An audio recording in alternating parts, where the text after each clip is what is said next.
Se refiere al análisis de datos pasados, presentes y futuros que proporciona una base para seguir el proceso de la planeación, estrategia también llamado premisas de planeación, evaluación actual, etc. Propósitos fundamentales del análisis de la situación: identificar y analizar tendencias, fuerzas y fenómenos claves que tienen un impacto potencial en la formulación e implementación de estrategias, examinar y evaluar de forma apropiada los cambios del medio ambiente. Hace hincapié en la importancia de la evaluación sistemática de los impactos ambientales. Propósitos fundamentales del análisis de la situación: las opiniones indefinidas acerca de diferentes partes del análisis de la situación pueden hacerse más explícitas en el proceso. El ejercicio intelectual junto con el análisis de la situación debería servir para estimular el pensamiento creativo. Proporciona una base para el proceso de P a todas sus fases. Elementos contextuales. Cuando hablamos de contexto nos estamos refiriendo a todo aquello que rodea la escuela, circunstancias que rodean o condiciones de un hecho. El entorno tiene mucho que ver con el rendimiento académico, emocional y físico de los estudiantes, trabajadores de la escuela también. También incluye mucho las características de la escuela, como es la infraestructura, aulas con las que se cuentan, programas, números de alumnos, materias, entre otros. Contamos con dos tipos de contextos, los cuales son internos y externos. El contexto interno es todo lo que la escuela le puede ofrecer al alumno para impulsarlo u obstaculizarlo en el entorno de aprendizaje.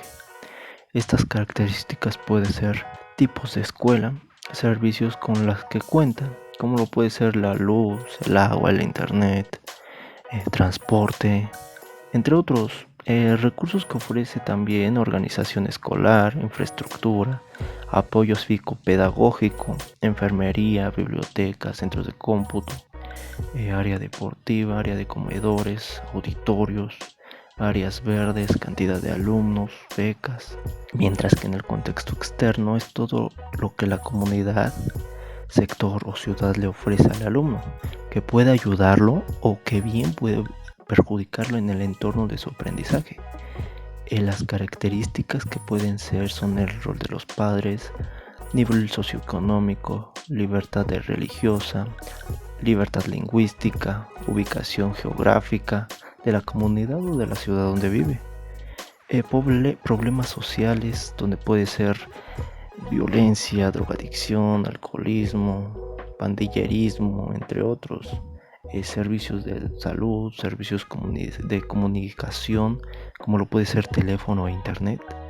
También incluye mucho los servicios, donde es la luz, el agua, el drenaje, el transporte.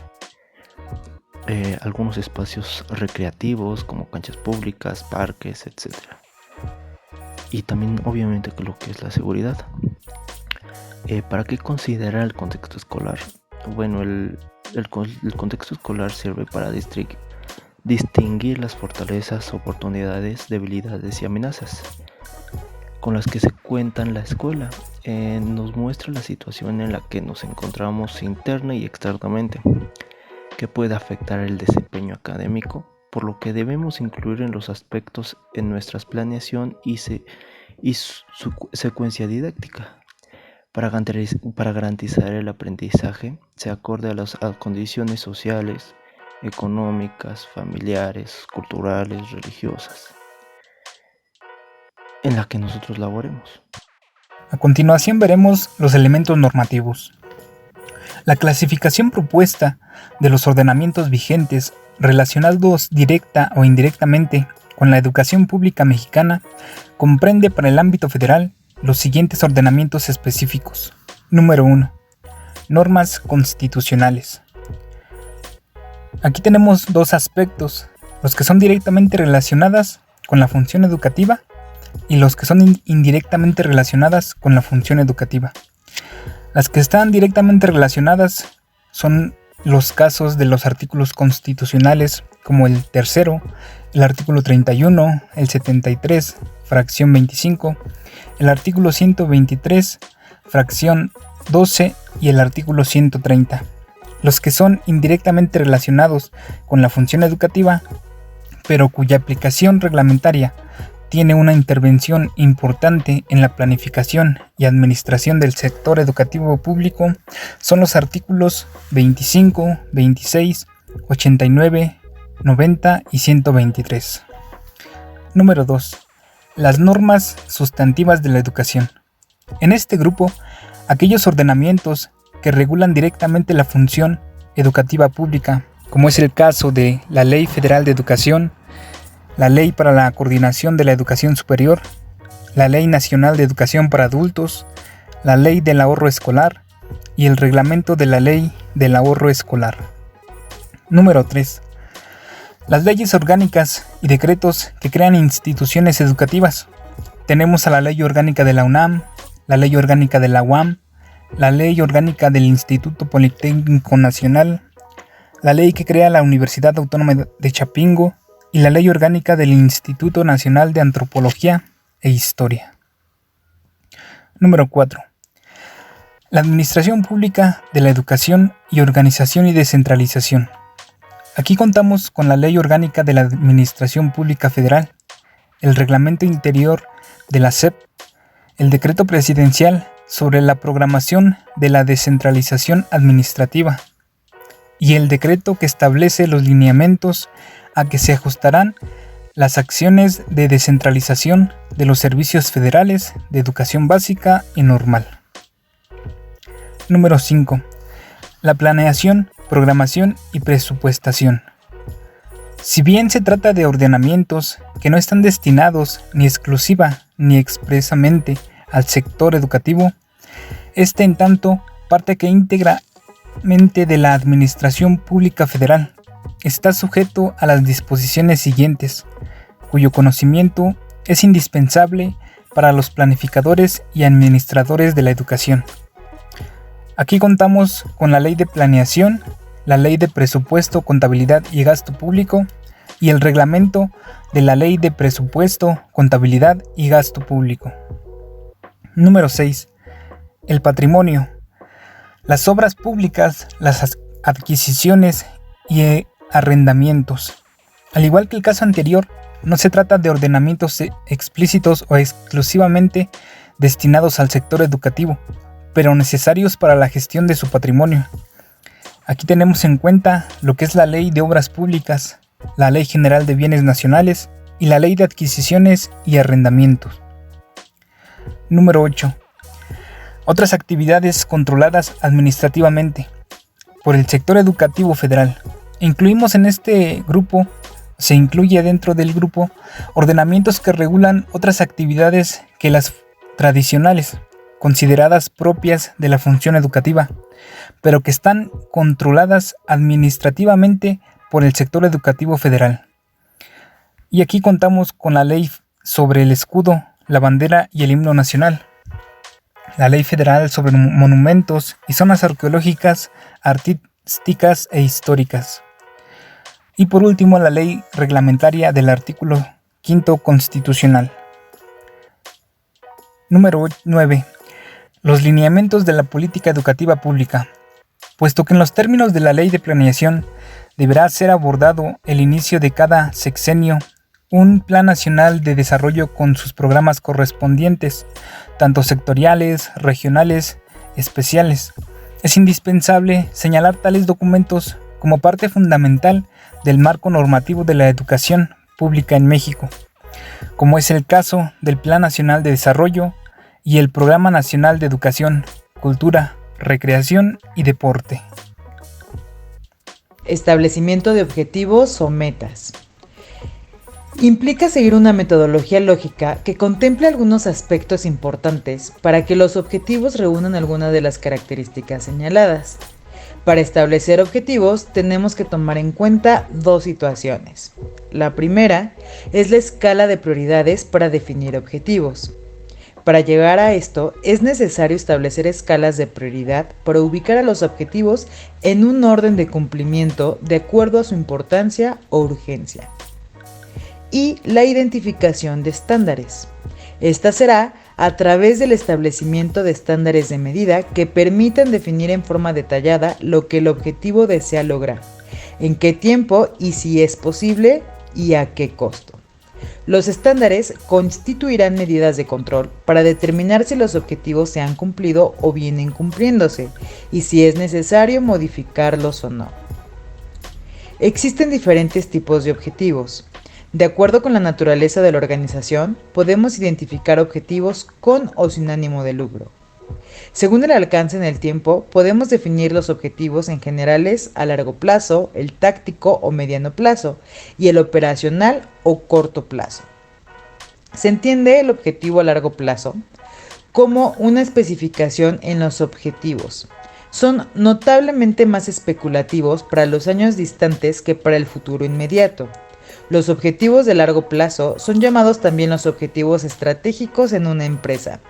Estos objetivos se hacen en un periodo de 5 años y mínimo 3 años. Los objetivos estratégicos sirven para definir el futuro del negocio. Sobre los objetivos generales de una empresa, se van a llevar a cabo a través de la consolidación del patrimonio, mejoramiento de la tecnología de punta, crecimiento sostenido, reducción de la cartera en mora, integración en los socios y la sociedad, capacitación y mejoramiento del personal, claridad en los conceptos de cuáles son las áreas que componen la empresa, una solución integral que abra así el camino hacia la excelencia, la fácil accesibilidad de la compra del producto. Para los objetivos de mediano plazo, es importante considerar que son objetivos tácticos de la empresa y se basan en función al objetivo general de la organización. También son llamados los objetivos tácticos, ya que son los objetivos formales de la empresa y se fijan por áreas para ayudar a esta a lograr su propósito. Los objetivos de corto plazo son aquellos que se van a realizar en menos de un periodo de un año. También son llamados los objetivos individuales o los objetivos operacionales de la empresa, ya que son los objetivos que cada empleado quisiera alcanzar con su actividad dentro de la empresa. Así, para que los objetivos a corto plazo puedan contribuir al logro de los objetivos a plazos intermedios y largo, es necesario establecer un plan para cumplir con cada objetivo y para combinarlos dentro de un plan maestro que deberá ser revisado en términos de lógica y consistencia. La importancia de los objetivos organizacionales dan a los gerentes y a los demás miembros de la organización importantes parámetros para la acción en áreas como la guía para la toma de decisiones. Esta nos va a ayudar para poder llevar a cabo la responsabilidad de los gerentes, tomar decisiones que influyen en la operación diaria y en la existencia de la organización y del personal de la misma.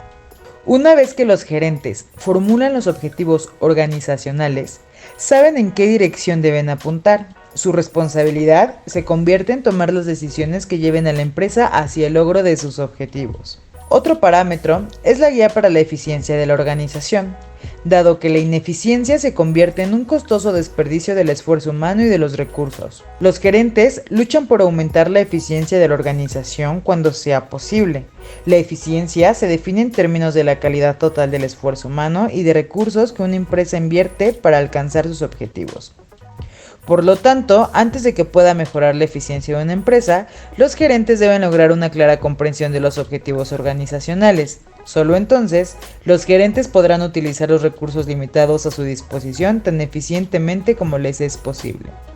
Otro punto es la guía para la coherencia de una organización. El personal de una organización necesita una orientación relacionada con su trabajo. Si los objetivos de la empresa se usan como actividad productiva, la toma de decisiones de calidad y la planeación efectiva. También la guía para la evaluación de desempeño. Este es muy importante. El desempeño de todo el personal de una empresa debe ser evaluado para medir la productividad individual y determinar lo que se puede hacer para aumentar. Los objetivos organizacionales son los parámetros o criterios que deben utilizar como base de estas evaluaciones. Los individuos que aportan más el cumplimiento de los objetivos organizacionales deben ser considerados como los miembros más productivos de ella. Las recomendaciones específicas para aumentar la productividad deben incluir sugerencias sobre lo que los individuos pueden hacer para contribuir a que la empresa se dirija hacia el alcance de sus objetivos. Diseño de estrategias. Son cursos de acción general o alternativas que pueden mostrar la dirección y el empleo general de los recursos y esfuerzos para lograr un objetivo en las condiciones más ventajosas. Las estrategias más trascendentales, ya que se considera en la falta de estrategias puede originar a que no se pueda lograr un objetivo planeado. Son lineamientos generales que permiten guiar la acción de la empresa al establecer varios caminos para lograr un determinado objetivo. Sirve como base para lograr los objetivos y ejecutar las decisiones. Facilita la toma de decisiones al lograr las alternativas, eligiendo aquella en la que se puede tener un mejor resultado. Establecen otras alternativas como prevención para un posible falla en la estrategia decidida. La creciente competencia hace lo necesario en su establecimiento, desarrollan la creatividad en la resolución de problemas, asegurarse en que sean conscientes para que puedan contribuir al logro de un objetivo, determinarlas también con claridad, no confundir qué es una estrategia con las tácticas, ya que estas últimas pueden combinarse la acción por los medios para alcanzar un objetivo. Considera las estrategias así como la experiencia pasada en su establecimiento, que esto va a permitir en que se pueda tener un mayor número de cursos. Analizar las consecuencias que pudieran presentarse al momento de ser aplicadas. Al establecerse se debe de auxiliar de técnicas de investigación y de planeación. Sistema de evaluación. ¿A qué se refiere la evaluación educativa? Se trata de un proceso continuo y personalizado dentro del sistema de enseñanza-aprendizaje, cuyo objetivo es conocer la evolución de cada estudiante. La evaluación es un recurso para asegurar unos niveles de formación común y garantizar que se reúna una serie de capacidades, competencias y conocimientos concretos para avanzar dentro de los niveles del sistema educativo. El currículo de cada materia o asignatura debe contener no solo objetivos, los contenidos o metodología didáctica que se aplicarán en el aula, también los criterios de evaluación del grado, de adquisición de competencias y logros de objetivos adaptados a cada etapa educativa. Tipos de evaluación. La observación. Dentro de la observación, los maestros cuentan con instrumentos como las listas de control que permiten registrar ausencias o conductas en clase, o realizar escalas de estimación para detectar la frecuencia con la que se realizan determinadas tareas o conductas. Revisión de tareas. La revisión de tareas permite cómo es el trabajo diario de cada estudiante, su implicación, el tiempo que se requiere para realizarlas. La evaluación diagnóstica o inicial. La evaluación diagnóstica es la que se realiza antes de iniciar el proceso de enseñanza-aprendizaje para verificar el nivel de preparación de los alumnos para enfrentarse a los objetivos que se espera que se logren. El propósito de la evaluación diagnóstica o inicial son establecer el nivel real del alumno antes de iniciar una etapa del proceso de enseñanza-aprendizaje dependiendo de su historia académica. Detectar carencias, lagunas o errores que puedan dificultar el logro de los objetivos planeados. Detectar objetivos que han sido dominados y al final evitar su repetición. Diseñar actividades remediables.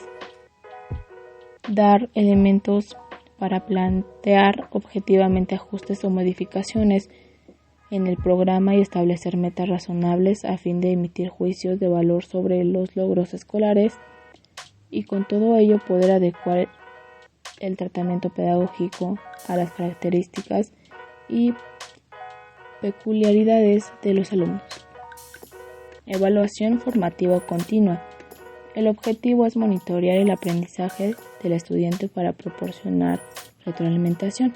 El propósito de esta evaluación formativa o continua son retroalimentar tanto al alumno como al docente acerca del desarrollo de proceso de enseñanza-aprendizaje, distinguir que el alumno o grupo ha dominado, detectar el grado de avance en el logro de los objetivos. La evaluación sumativa es la que se realiza al término de una etapa del proceso de enseñanza-aprendizaje para verificar sus resultados. Determina que si se logran los objetivos educacionales estipulados y en el qué medida fueron obtenidos para cada uno de los alumnos. Propósito de la evaluación sumativa: hacer un juicio sobre los resultados de un curso o programa, verificar si un alumno domina una habilidad o conocimiento, proporcionar bases objetivas para asignar una calificación, informar acerca del nivel real que se encuentran los alumnos y señalar pautas para investigar acerca de la eficacia de una metodología. La evaluación debe amparar un doble carácter. Por un lado, cuantitativo, donde lo que se destaca o cuenta es la medida de adquisición de conocimientos, y por otro lado el cualitativo, en el que subraya la valoración de la medida en relación a la situación personal de aprendizaje de cada alumno. Para que exista un equilibrio cuantitativo y cualitativo, se hace necesario que la evaluación contemple varias funciones. La primera, que sería diagnóstica, a fin de conocer la posibilidad de cada alumno, así como el estado de aprendizaje de un programa. Pronostica, para adquirir u obtener una idea aproximada de lo que probablemente se puede esperar de cada alumno. Esto puede ser útil para seleccionar los contenidos a impartir y concretar su extensión y profundidad en función de los saberes y capacidad previa. Otra, que sería orientadora, cuya finalidad consiste básicamente en conocer las potencialidades y el estado de aprendizaje del alumno. Y la última, que sería control, que permite ir comprobando la consecución de los objetivos de la programación, así como la calificación que el alumno se merece. Definición de indicadores y parámetros. Empecemos viendo qué es un indicador. Bueno, este es un instrumento que provee información de una determinada condición o algún logro, situación o alguna actividad realizada. Necesariamente debe representar una relación entre algunas variables. Esto porque si no hay algún punto de comparación, es difícil poder establecer si hubo algún cambio o alguna mejora en esta situación. Y un parámetro, bueno, el parámetro es un elemento de un sistema que permite clasificarlo y poder evaluar alguna de sus características, como el rendimiento, alguna amplitud, alguna condición o alguna situación en específico que se desee medir. No es más que un valor que se pone a las actividades que se van a realizar.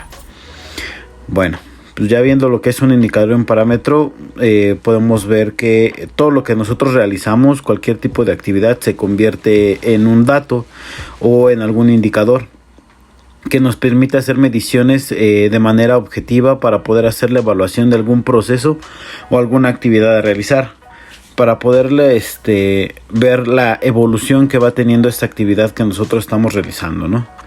Para poder hacer esto es necesario tener un sistema de indicadores que pueda satisfacer plenamente las funciones de información y de gestión que nos permitan poder hacer este tipo de evaluación de las metas, si se alcanzaron o no se pudieron alcanzar. Los indicadores, son los parámetros que se modifican conforme al desarrollo del plan. Estos pueden ir cambiando, como lo dice, dependiendo de la actividad que vayas realizando, el resultado va a ser diferente, ¿no? No siempre va a ser el mismo. Por eso estos elementos son los que nos permiten cuantificar el grado de cumplimiento que se tiene de un plan. Cada actividad, cada resultado nos va dando un número que podemos ir nosotros moviendo y cuantificando, ¿no? A través de los indicadores, se mide la evolución del plan y se ve si es eficiente o si no hay una eficiencia como tal, si el ritmo es bueno, si es malo, si se tuvo éxito, si no se tuvo éxito o cuál es la situación, ¿no? A partir de la definición de los indicadores, se pueden revisar y ajustar la precisión de metas que se pueden alcanzar. Entonces, en resumen, bueno, necesitamos tener un objetivo para poder nosotros definir lo que van a ser los objetivos, bueno, lo que van a ser las actividades que vamos a realizar para poder cumplir este objetivo que tenemos, que estos son nuestros indicadores. ¿Y cómo vamos a saber que llegamos a estos indicadores? Bueno, tenemos que poner rangos de comparación para saber si se cumplen las metas que estamos solicitando para poder llegar a ese objetivo final. Estas metas que nosotros ponemos o estos puntos de comparación que nosotros ponemos, estos son los parámetros. Bueno, responsables. Los responsables de estas actividades o de estos datos son los encargados de supervisar el avance o, en su caso, los problemas que se registren en el desarrollo de la ejecución. El seguimiento de una actividad es una opción que debemos de tener, o es algo que se tiene que estar realizando en las actividades. Estos responsables, ellos son los encargados de responder ante cualquier imprevisto, cambio de condiciones o algún cambio en el entorno que se tenga, y le da a los ejecutores el plan para poder hacer las actividades y poder tener los parámetros, o les explica cómo hacer las actividades para el desarrollo de las mismas y poder hacer las mediciones. Se requiere de la definición precisa de la autoridad encargada de supervisar el desarrollo de este plan. Esto es básico e indispensable porque necesitamos tener gente que esté realizando la revisión y viendo que se estén cumpliendo las metas, objetivos, y poder hacer la interpretación de estos datos. Estos responsables puede ser un área en específica, un comité, una persona, y de preferencia son los encargados o los involucrados en la dirección del proceso y los que hicieron la planeación, ya que son los que tienen claro y conocen los objetivos y las metas que se necesitan cumplir.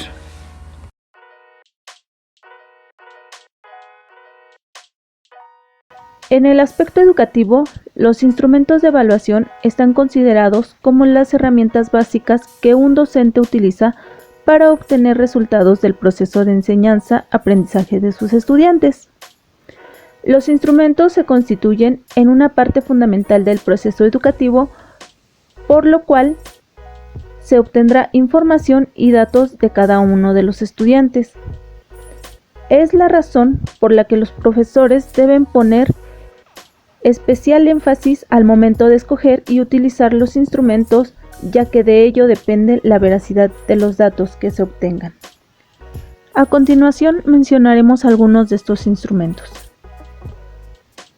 Uno de los más importantes es la observación. Esta es una técnica comúnmente aplicada en el proceso de evaluación, por la razón que proporciona información que permite realizar juicios de valor apropiados sobre las diferentes facetas de la vida en el salón de clases, donde podemos evidenciar las habilidades conceptuales y actitudinales del estudiante. Para su verificación, lo podemos hacer con el uso de instrumentos como lista de cotejo, escalas de estimación, guías de observación, entrevistas, entre otras. La lista de cotejo es un instrumento que registra la ausencia o presencia de una determinada característica o conducta en el evaluado. La lista de cotejo se puede utilizar para evaluar aprendizajes actitudinales, como también aprendizajes de procesos o procedimientos. En la lista de cotejo es conveniente que para la construcción de este instrumento, y una vez conocido su propósito, se realice un análisis secuencial de tareas según el orden en que debe aparecer el comportamiento. Debe contener aquellos conocimientos, procedimientos y actitudes que el estudiante debe desarrollar. Escala de valores o calificaciones. Este instrumento es una lista de cotejo, pero enriquecida, pues no se limita a señalar la presencia o ausencia de una característica observada, sino que indica con gradualidad las características en el evaluado. Sin embargo, hay que tener cuidado con la tendencia a evaluar con calificaciones intermedias para evitar conflictos evaluador-evaluado, o evitar por parte del evaluador una tarea evaluativa más rigurosa y objetiva que conlleva necesariamente un mayor trabajo. Estas escalas presentan una mayor creatividad a la hora de diseñar formatos de evaluación, midiendo esta gradualidad a través de símbolos, números o descripciones. Una escala de valor es más apropiada para evaluar la calidad de un trabajo o producto, así como para evaluar aspectos afectivos o actitudinales de los estudiantes, pues ofrece una mayor amplitud y profundidad en las variables a incluir en la evaluación. Se puede usar para evaluar procedimientos, productos finales y desarrollo personal. Bitácora o registro anecdotario. Consiste en la descripción de comportamientos que se consideran importantes. Las características que debe poseer un buen registro anecdotario son establecer un comportamiento típico basado en varias anécdotas, limitar cada anécdota o incidente a un hecho concreto, indicar las circunstancias necesarias para una buena información y registrarlas. Este instrumento puede ser utilizado por el docente como también por el estudiante, puesto que privilegia el registro libre y contextualizado de observaciones vinculadas a un tema determinado. Portafolio. Es un instrumento que se utiliza para evidenciar las habilidades, esfuerzos y los logros de los estudiantes, los mismos que se pueden agrupar, en donde se pueden agrupar datos de visitas técnicas, resúmenes de texto, proyectos, informes, anotaciones y las pruebas de autoevaluaciones. Ofrece una manera muy tangible de evidenciar lo que cada estudiante es capaz de hacer como resultado de su propio aprendizaje. Las principales características de los portafolios es que deben de ser construidos por los mismos estudiantes. Como instrumento de evaluación del razonamiento reflexivo, propician oportunidades para documentar, registrar y estructurar los procedimientos y el propio aprendizaje. Es por esa razón que el estudiante puede, con ayuda del profesor, verificar lo que necesita mejorar en sus desempeños. Por otro lado, el portafolio permite al profesor conocer mejor a su estudiante, sus ideas, sus expectativas y su concepción del mundo. Proyecto.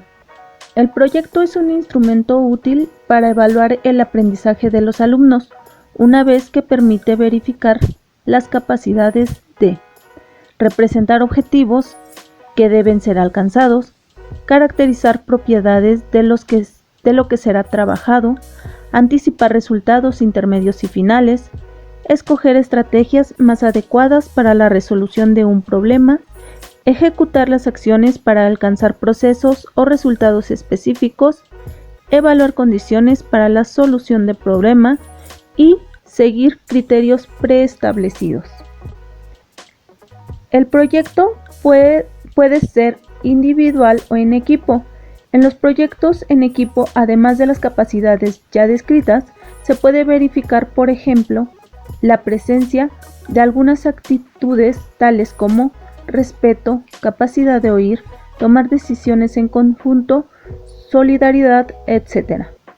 En la evaluación del proyecto se pueden realizar dos formas de observación. La observación sistemática, que es aquella en la que el observador tiene objetivos previamente definidos y como consecuencia sabe cuáles son los aspectos que va a evaluar.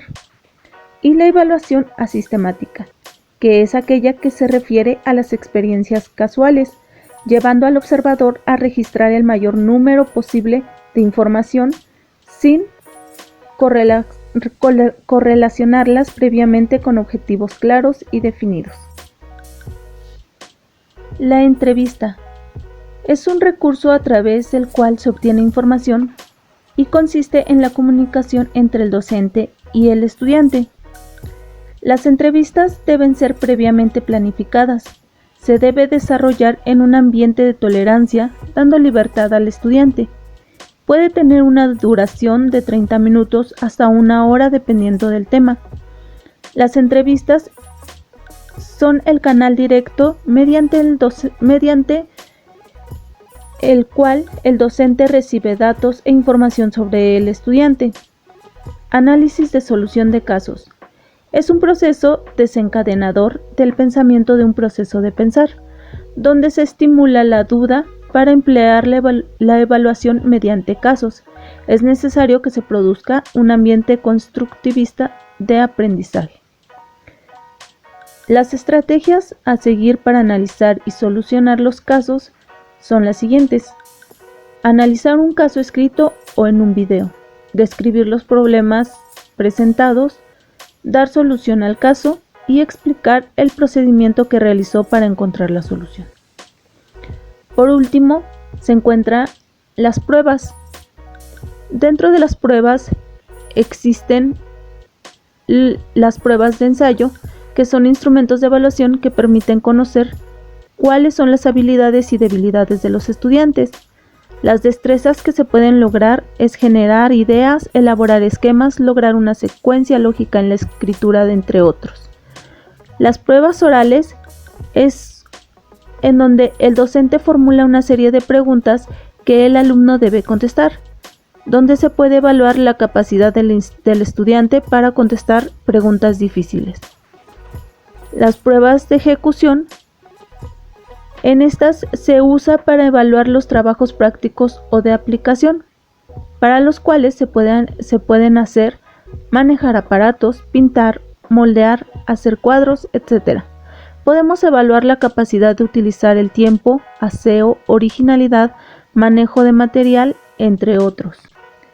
Y por último, las pruebas subjetivas, que son un instrumento de medición compuesto por una serie de preguntas que se usa para conocer el aprendizaje de los estudiantes. Los componentes de estas pruebas son datos informativos, cuerpo de la prueba, la escala de valoración. En estas pruebas se pueden utilizar ítems de verdadero, falso, respuesta corta, de emparejamiento, de ordenamiento o de selección múltiple. Momentos de la evaluación. La evaluación permite formulación de un juicio de valor por parte del educador, que determinará diferentes momentos en el proceso de aprendizaje del alumno.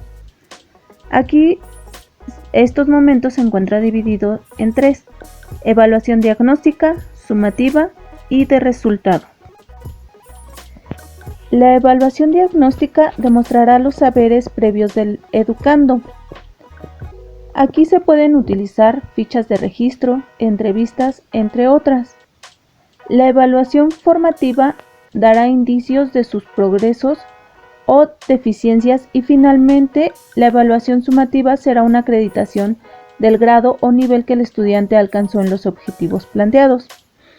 Dentro de la evaluación formativa se pueden utilizar lluvia de ideas, observaciones y otras técnicas que permiten elaborar nuevos conocimientos, como lo son la experimentación, la discusión, diálogos simultáneos, lecturas, etc. Existen otras técnicas que permiten llevar a los estudiantes a la conceptualización de los contenidos, como la elaboración de resúmenes, rompecabezas, palabras clave, mapas conceptuales, mapas mentales, organizadores gráficos, etc. Y otros más que permiten la aplicación y desarrollo de destrezas para finalizar el proceso y afianzar el aprendizaje, como los debates, collage, crucigramas, panel, etc. Y por último, la evaluación de resultados. Esta evaluación se lleva a cabo con la intención de comprobar los aprendizajes o capacidades desarrolladas por el estudiante al término de un curso o programa formativo específico. El proceso es mejorar la acción, la evaluación es permanente, simultánea al proceso de enseñanza-aprendizaje. El propósito de este tipo es administrativo, por ejemplo, la promoción o acreditación del estudiante. La evaluación se realiza al finalizar el proceso formativo y ya sea de un curso, de un módulo o de un programa. Por último, se debe de decir que es de gran importancia utilizar los instrumentos y técnicas de evaluación, ya que mediante el análisis de sus resultados se puede mejorar el sistema educativo buscando alternativas viables que beneficien a todos. La actividad evaluativa incluida debe servir para motivar en el estudiante un mayor desempeño en el proceso de aprendizaje. Esta motivación puede ser y debe ser positiva. Programación y el presupuesto. Comenzaremos hablando de la programación, cuya definición se refiere a un esquema donde se establecen las actividades específicas para poder alcanzar los objetivos y el tiempo requerido para cada una de ellas, con todos los elementos involucrados en su consecución. Tener una programación es muy importante, ya que nos suministra toda la información de las actividades que se van a realizar y asimismo el avance que se lleva de cada una. También determina los responsables de cada una de ellas y el tiempo que nos va a absorber. Tener una buena programación nos ayuda a no perder tiempo o a hacer doble trabajo, puesto que pues nos podemos guiar por completo con esta programación. Tenemos una imagen de un ejemplo sencillo. En este caso pues solo tenemos 3 actividades y están presentadas por avance semanal. Y en la semana vemos que tienen una breve descripción de lo que se hará en cada una de ellas. De hecho, pues aunque este es un ejemplo sencillo, nos ayuda mucho para ver cómo se debe realizar una programación, ¿no? De que las actividades van en orden cronológico y también puede que, en este caso no lo hace, pero puede que las actividades se empalmen. No sé, que una actividad termine en la semana 4, pero la otra actividad empezó desde la semana 3. Entonces, un cronograma es de mucha ayuda cuando queremos ver dónde estamos, en qué parte del proyecto estamos y qué es lo que nos hace falta. Pasando al tema de la presupuestación, también aquí hablamos de un esquema, pero en este caso un esquema escrito en el que se tratan las fases de la actividad de la empresa, pero en términos económicos, junto con la comprobación de dicho plan. Esta presupuestación se caracteriza porque se elabora formalmente en un documento y está ordenado sistemáticamente. Solo se realiza para un periodo determinado y tiene la característica de ser general porque puede referirse a toda la empresa, pero también es específico, ya que se refiere también a cada una de las áreas. Y a continuación también tenemos un ejemplo de presupuesto. En la columna A están enunciadas las actividades a realizar, así como el orden en que deben llevarse a cabo. Esto es muy parecido a lo que hacemos en el cronograma. En la columna B tenemos la cantidad que se va a requerir de cada una de las actividades. En la columna C tenemos el precio unitario y en la última columna contamos con el costo total. Así es como más o menos nos podemos dar una idea de lo que vamos a hacer de un presupuesto.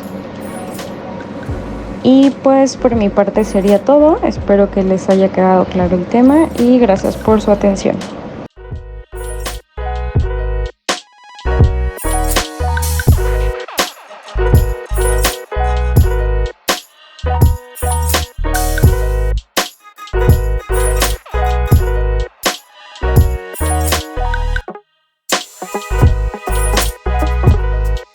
Thank you.